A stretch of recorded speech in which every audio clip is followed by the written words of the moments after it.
here's what it does afterwards. Get it pulled in, as you can tell, miles, so I can't read it, but yeah, coolant's up to temp.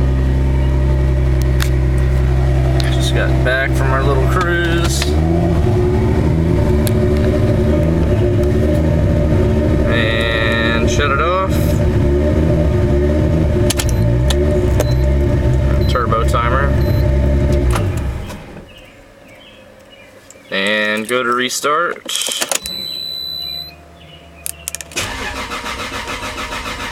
And nothing.